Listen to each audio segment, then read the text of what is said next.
And why women are poised to make history. This is the most enthusiasm I have ever seen. With Gloria Steinem, Robin Morgan, and Jane Fonda. That's what you do. You stay in the fight. And All In starts right now.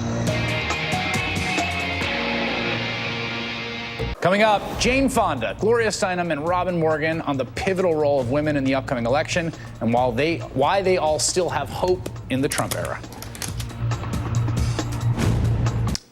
One of the biggest stories of the Trump era is the massive political mobilization of women. From the very first day after the inauguration, when millions participated in the women's marches, to the record number of women running for office in this year's elections. Earlier today, I got to sit down with three women who have been pillars of the feminist movement for decades. Gloria Steinem, Jane Fonda, and Robin Morgan, the co-founders of the Women's Media Center, to get their unique perspective on this moment. We're a few days away from an election, and it feels like this year women's political activism is the driving story. How does it feel to you as someone who's watched many fluctuations in sort of capital F feminism in America this year? In my very long life, this is the most enthusiasm I have ever seen. Really? You really mean that? Absolutely, absolutely. I've never seen anything like it. And I've never seen so much worry about the process of voting.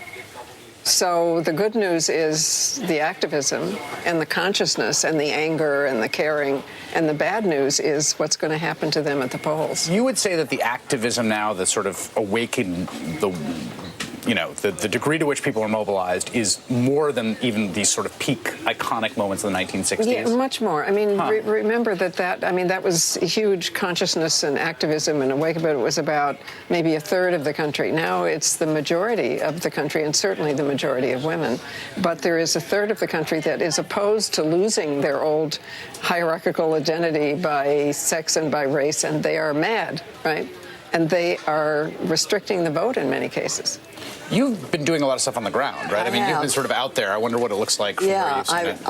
I've spent a lot of time in Michigan the last 2 years with Lily Tomlin, trying to get a measure on the ballot for one fair wage that would raise the minimum wage to $12 and include tipped workers in that, which is what's almost always unusual. Carved out in minimum wages. Right.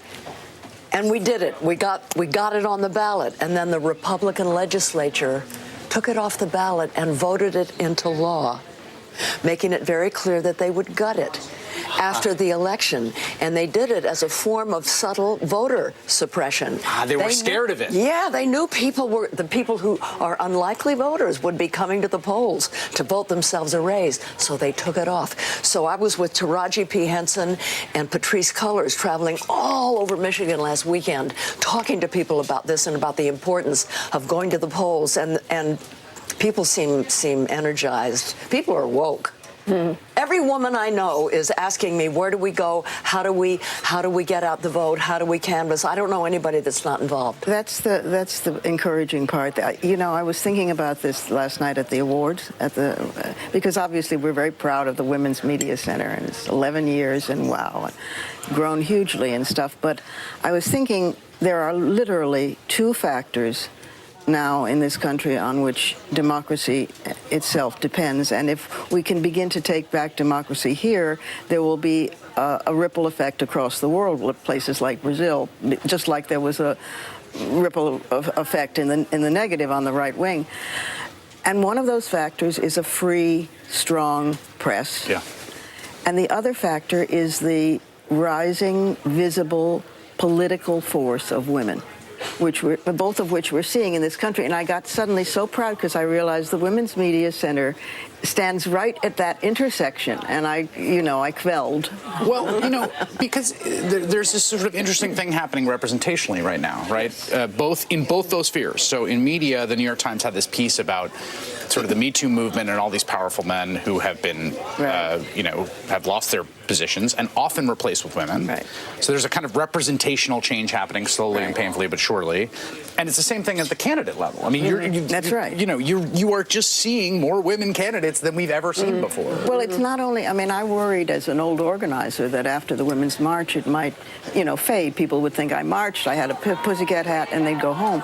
But and sustaining it is always the hard part. But not only did they sustain it, I mean, the people have been adding to it. The teachers who are walking off, in state after state, 80% of teachers are women. The high school movement, anti-guns and so forth, over half women. I mean, the one fair wage is basically women. I mean, if you go to any and there are guys involved. I mean, Yeah. I don't mean, and they're terrific, but I mean, it really is for the first time women's leadership. Right. I mean, and it's continuing, and there's women who are just too damn pissed off at this point. One of the things we know is that economics is at the root. Healthcare and economics. People are having to work, I don't care what the papers say about wages, people are having to work 2 and 3 jobs and still are living below the poverty line, and most of them are women, and most of those women are women of color, and it's just unconscionable.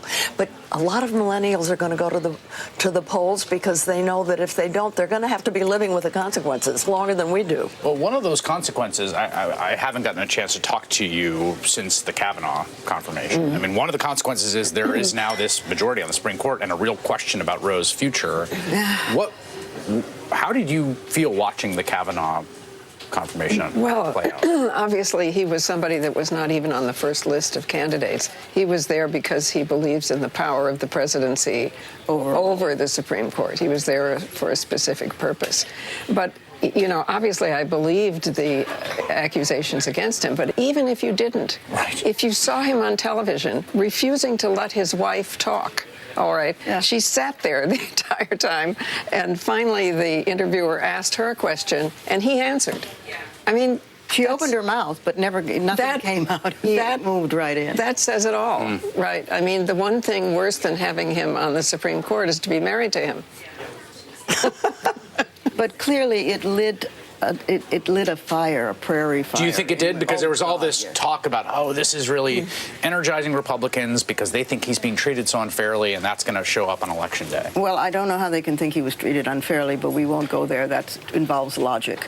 But there were women on street corners talking to each other about it, just furious, absolutely furious. There's 2 new bestsellers out about women and rage. I mean, being not afraid to be angry anymore, and what a progressive political force women's anger has been if you look at the real history. So yeah, I think that the Kavanaugh hearing, and I'm an eternal optimist, so I'm thinking, well, maybe we can impeach him once we have a little power back. Anybody, but starting with Kavanaugh and maybe moving on to other people. How do you, I know a lot of people who have had a very hard time kind of emotionally with the last 2 years. It just is exhausting. Yeah. It's exhausting, even if you don't do it every day for a living, just being a citizen. I mean, you guys have been in the fight for a while. Like, what do you tell people who feel like that's what you do? You stay in the fight. Yeah. I remember right after the 2016 election, I felt like I'd been run over by a truck. We had to go to Atlanta and speak to 1,600 women. It was hard. Was it like the day after? Or? Yeah. But, and then I went to Standing Rock, and I was renewed. When you're actually doing something that can make some kind of difference, it really helps. It really helps. And being in community with other people, mostly women. From each other. Yeah. That's the key, actually. You only despair if you're alone, but as soon as you're together, you reinforce each other, and it actually becomes boring not to do it. Yeah, it's like value added. But the other thing is that when we say this is the most important, election, and then some people say, oh, God, we've been saying that for the last decade. But this is because, and it's true for comparisons with the 60s and 70s, this time the clock is ticking on the planet. That's right. And that's a different thing altogether. I mean, we got to really wake up and be very serious now, because it's not as though people can grow into this and take their time developing it. And there's a real existential crisis is right there. Yeah. And the environment does not change back, no matter what the so-called president says. Are you hopeful? Yes, because hope is a form of planning. I mean, you know, you can't let them take your hope away. That's the energy. Yeah. That's what they want Totally. to do, is take the hope away. So we will not permit that. Hope is activism. Yeah. And if our hopes weren't already real inside us, we couldn't even hope them. So they already have a It's reality. the necessary precondition to Yes, making the world absolutely. I want people to imagine waking up one morning and feeling good about things and going out in the street and seeing people smile at each other and give each other high fives and see kids running around and old people sitting on benches and laughing and spontaneous circle dances breaking out and realizing, oh my God, it's November 7th. And we need to imagine it. Yeah. To get back to that place or forward to that. Well, there's no one better to give this kind of advice than you. Thank you very much for making time. Thanks for what you do, Chris. Everything Yeah. you do all the time. Jane Yes. Fonda, Gloria Steinem, and Robin Morgan. Really, really thank you so much. And that is all in for this evening. The Rachel Maddow Show starts right now. Good evening, Rachel. That was awesome, Chris. That was riveting. Well done, man. Some real legends there. Yeah, amazing. I was just thinking, like, I'm not sure that I'd be able to, like, kind of hold my own in that same company, let alone accept the compliments at the end. I just listened mostly. Yeah, well, it was great. Well done. Thanks.